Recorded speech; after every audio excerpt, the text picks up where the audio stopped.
Hey, good morning, guys. Good morning, good morning, good morning. I'm on my way to work, and I just wanted to start doing some more videos. I know I've been lacking. My one boy Lavelle told me like, "Hey, you said you were gonna start doing it on Mondays," and I'm just holding you accountable. And I'm like, "Shut up."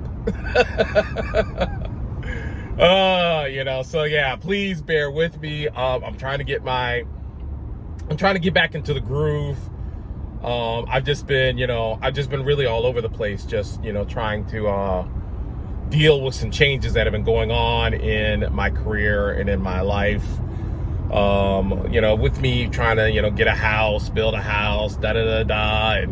And the doctor I work with, he just changed locations. And so I'm adjusting to that and the schedule and, just finding different ways to work with my people. Because I'm always trying to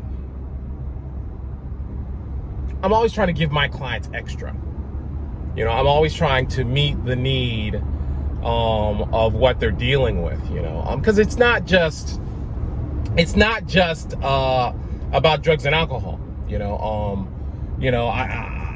you really look at it, biblically. When they talk about being sober-minded, they're talking about being clear-headed, with running with common sense, and not being a victim of the chaos and the stress and just the cycle of insanity that our whole society seems to be immersed in right now. And I want to do a shout out to my cousin Melvin, who just dropped a phenomenal book. It's on Amazon.com. And shoot, what's the title? It was dedicated to my white friends. And it's just a book about educating us all on what racism is and isn't, and how it's affected all of us in our society. It's a very, very cool. I listened to his podcast. I haven't read the book yet. I just ordered it. But just reading the outline of it and listening to his podcast, it's just really a phenomenal book on really how we can come together in understanding. And I truly believe that is necessary in our society today if we're going to grow out of the adversity and challenges that we are facing that are so extreme today. So please check it out. I will have the correct title later on, but it's by Melvin Gravely. I guarantee you it's a bestseller. I guarantee you. But anyways, I want to talk about addiction. So, I run into a lot of questions. Guys know I wrote that the second book I wrote was Desert Addictions, and it was for the family. So the family can understand what is and isn't an addiction, how an addiction starts. Just different questions people have had. And so one of the main questions I'll hear is an addiction a disease? And so the basic argument is it is or isn't a disease because, there's an element of choice involved, so let me answer both those questions. They created the disease theory for addictions. One of the reasons I'll say was so that people could access insurance, so insurance could help them pay for the treatment. Back in the day, anybody who was struggling with addictive behaviors was severely judged and criticized as having a lack of morality, a lack of sanity. It was just a lot of really cruel and abusive treatment that went towards people who struggled with addictions. And you guys, a lot of you guys probably know today that anyone can struggle with an addiction today. In fact, I believe a lot of us have addictive behaviors that are just untreated, and we haven't dealt with them, mostly because we're ashamed to admit we have anything that we need to work on. And that's one of the biggest problems I have in being a counselor, is getting people to understand it's okay if you need some assistance in an area in your life that you're struggling in. How else are we going to learn how to improve if we don't get help? So I always try to lead by example by that. I work with a group of guys. I have my own counselor that I go to really help me tighten up in areas that I need to be stronger in. So that's kind of the process of the disease theory. I've heard different professionals compare it to diabetes or this, that, and the other, and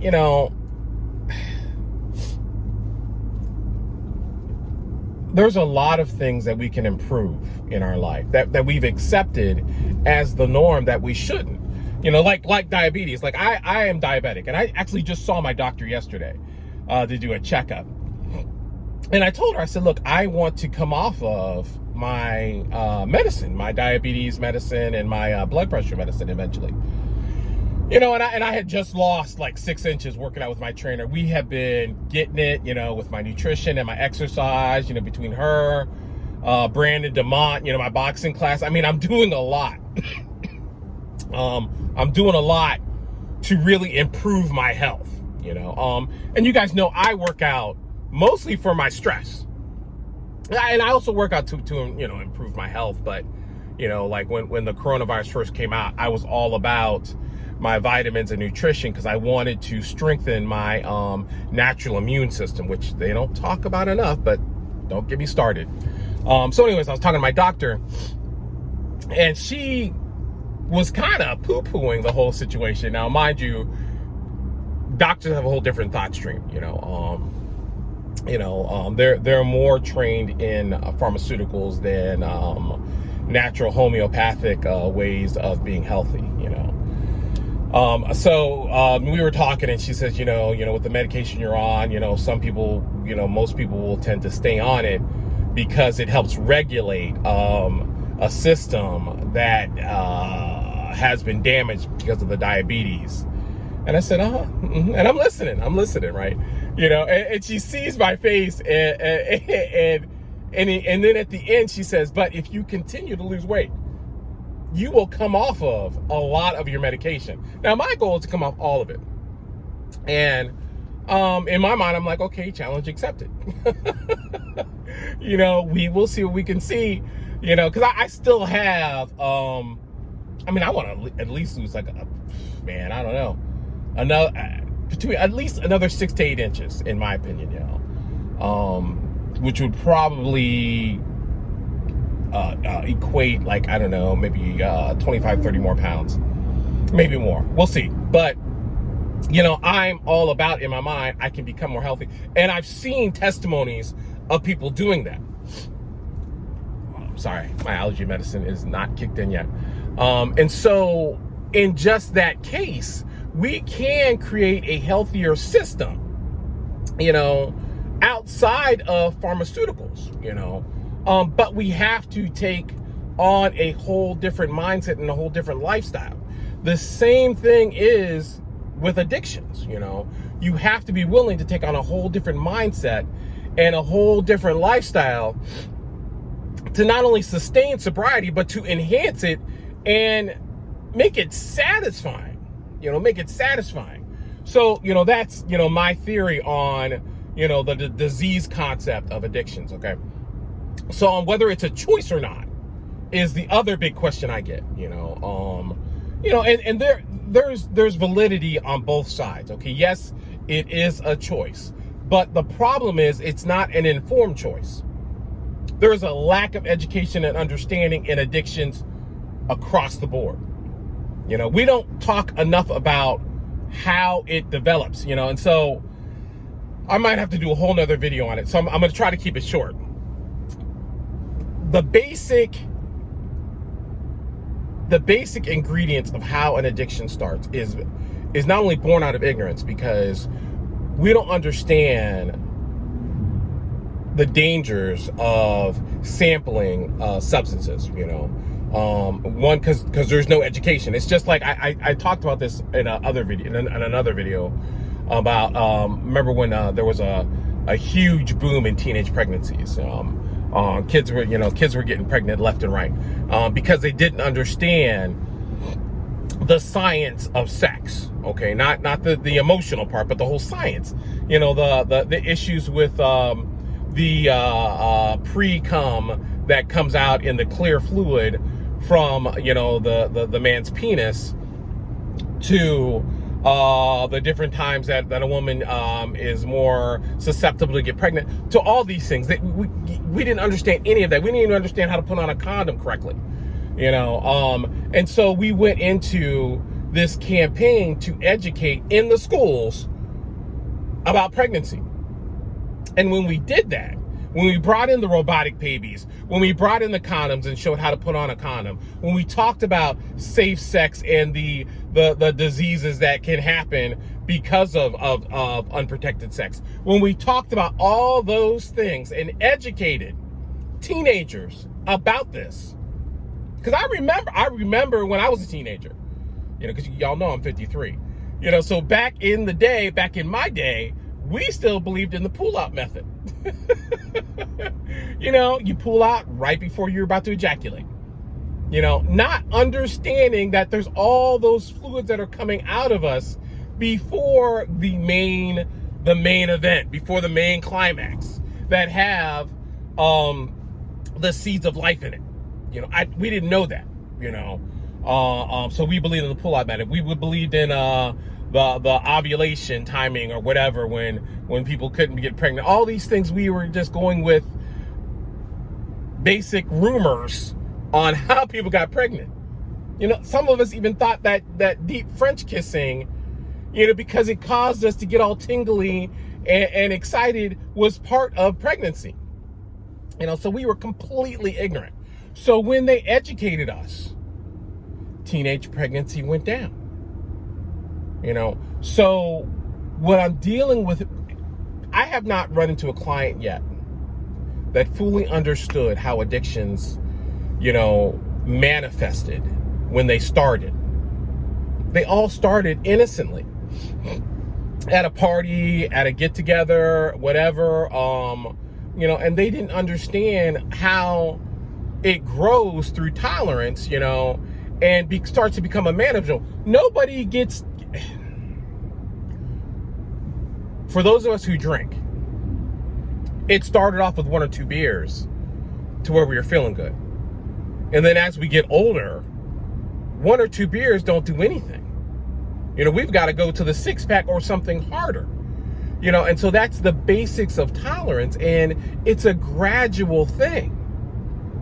You know, it gradually grows into being unmanageable. It gradually grows into something that I have to sustain my sanity. You know, you ever see somebody who is a closet alcoholic that if they don't have their alcohol on a regular routine will start to have a reaction, whether they start shaking, whether they become irritable, you know, anything. Even with marijuana, people say you can't get addicted to marijuana, don't know what they're talking about.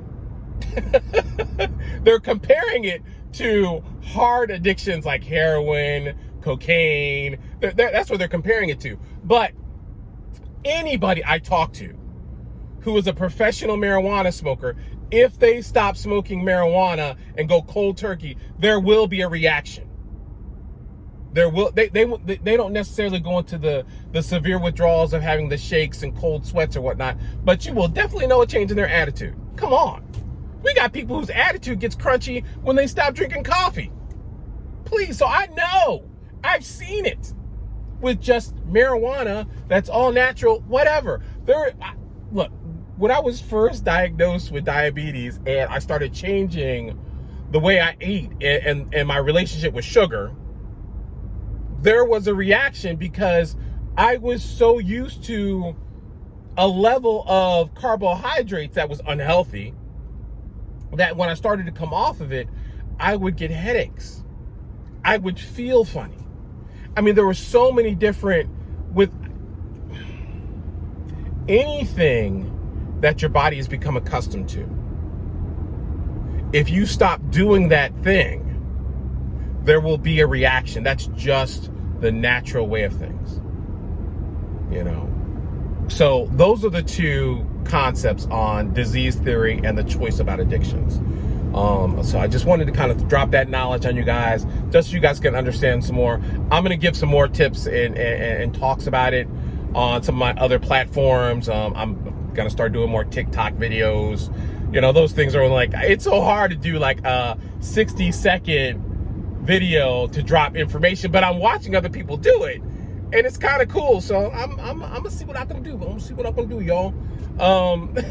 So just stay tuned, hang with me, and be patient with me. I'm trying to get back in the groove, and love you guys. Keep me in prayer. Peace.